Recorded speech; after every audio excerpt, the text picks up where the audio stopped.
Então vamos lá. Meus feras, chegamos aqui agora à parte de misturas ou substâncias impuras também, como são chamadas. A gente viu na aula anterior que uma substância pura são aquelas que possuem uma única substância, certo? Ou seja, com composição e propriedades bem definidas. Já uma substância impura ou misturas, vou ficar chamando de misturas, tá certo?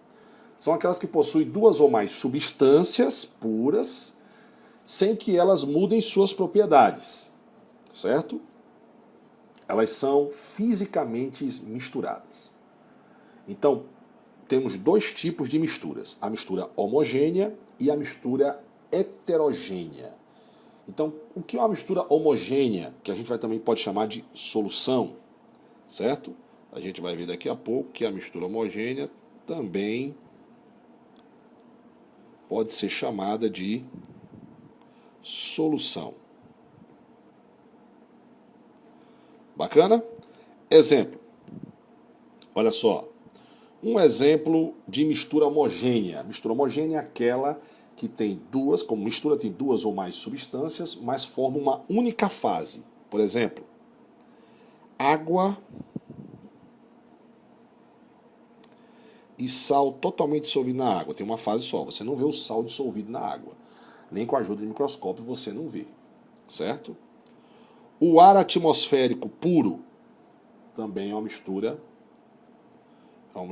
homogênea, certo? Água e álcool.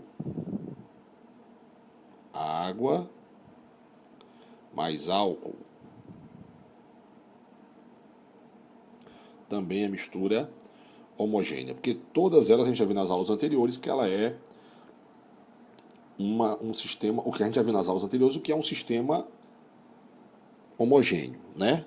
O que é fases e etc. Então, se teve uma única fase, então é uma mistura homogênea, mas tem que ter duas ou mais substâncias, né? O nosso querido ar puro aqui, ó, ele tem gás de nitrogênio, gás oxigênio e 1% dele é mistura de outros gases, né? Não entra o ar poluído. O ar poluído seria uma mistura heterogênea. Ô, Sandrão, por quê? Porque mistura heterogênea é aquela que é constituída por duas ou mais substâncias, mas possui mais de uma fase. Por exemplo, óleo e água. Você vê o óleo na água? Sim, você vê o óleo na água. Areia e água também, certo? O granito, que a gente viu a quantidade de fases que ele tem, granito também. Agora, tem submisturas heterogêneas, você vê uma coisa só. Por exemplo, leite. Nós no leite temos proteínas e outras coisas mais. Sangue, você vê tudo uma coisa só, né? Mas lembre-se que lá nós temos a plaqueta, nós temos os glóbulos brancos, os glóbulos vermelhos. Na verdade, as misturas elas podem ser separadas pelos processos físicos, que é a próxima aula, separação de mistura, ou também chamado de análise imediata, certo? Então, nem tudo você vê uma coisa só é uma mistura homogênea, porque mistura homogênea e heterogênea está relacionado a fases. Mas para ser uma mistura, ela tem que ter duas ou mais substâncias. Certo? Eu quero fazer algumas observações para a gente aqui nessa aula aqui mesmo. Que é o seguinte. Olha só. Deixa eu separar aqui. Uma observação do Sandrão. Vamos fazer a observação do Sandrão aqui. Observação do tio Sandrão. A primeira observação que eu quero fazer é a seguinte. A primeira observação que você vai anotar é o seguinte. Que uma substância pura, no nosso caso aqui, a nossa querida substância pura, elas não podem ser separados pelos processos físicos que nós vamos estudar. Certo? Quais são os processos físicos, Sandrão, que nós vamos estudar?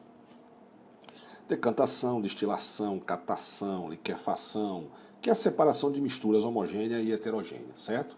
Então, por exemplo, tempo de fusão, temperatura de fusão, temperatura de ebulição, densidade, solubilidade, certo?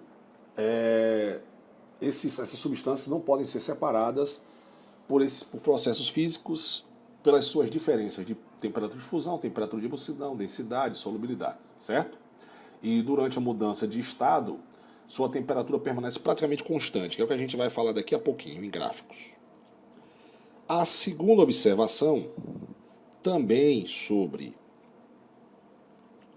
substâncias puras, é a seguinte: que qualquer substância pura, a gente já viu, ela pode ser simples ou composta, certo? Essas substâncias puras, simples ou compostas, elas podem ser formadas. Deixa eu fazer agora aqui as setinhas, tá? Elas podem ser formadas por átomos, elas podem ser formadas por moléculas e elas podem ser formadas por aglomerados iônicos. Sandrão, o que é aglomerado iônico, hein? Ó, meu jovem, aglomerado iônico a gente vai estudar lá em ligações químicas, mas eu já antecipando para você, quando você fala, o NaCl é uma molécula. Não, o NaCl, a ligação entre eles é a ligação iônica. Então, na verdade, ele é um aglomerado iônico, certo? Então, aglomerados iônicos são aqueles em que os seus átomos possuem ligações iônicas. Então, eu não posso dizer, por exemplo, que o NaCl, o nosso querido cloreto de sódio, mais conhecido como sal de cozinha, essa ligação aqui entre eles é a ligação iônica. Então, ele na forma sólida, ele forma um retículo cristalino iônico. Então, ele forma um aglomerado iônico. Ele não é uma molécula, certo? Diferente da água, que a ligação entre elas é ligações covalentes. Então, ele é uma molécula de água. Ácido sulfúrico, molécula de ácido sulfúrico, certo? Bacana? Então, essas são as duas... acho que eu não terminei a segunda observação. Então, voltamos aqui para a substância pura. Então, a substância pura, ela pode ser simples ou composta. Bacana? Ela pode ser formada por átomos, moléculas ou aglomerados iônicos, certo? E uma substância pura, uma coisa importante, ela sempre tem uma substância pura, sempre tem as suas propriedades e características bem definidas, certo? Características,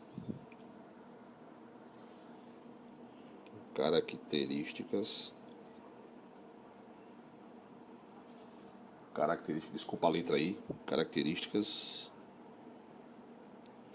bem definidas. Bacana? Certo? Então, galera, acabamos aqui essa parte de mistura, substância impuras, e vamos agora para a nossa próxima aula aí. Bacana?